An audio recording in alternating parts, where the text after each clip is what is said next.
ug salata, carrots, cucumber. Ito ang cabbage, lettuce, dayon cabbage nga purple. Cucumber gi-slice. Mao na ni ang carrots. So mao ni ang cabbage gi-slice. Mao ni ang lettuce nga gi-slice. Mao ni ang cabbage purple nga gi-slice. Timplahan og lemon juice. Timplahan og olive oil. Timplahan og asin. So butangan daw kubos, so mag-slice ko kubos.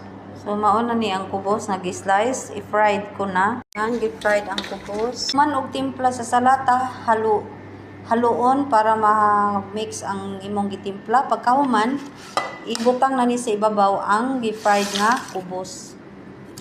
Ayan. So pwede na ni siyang i-serve.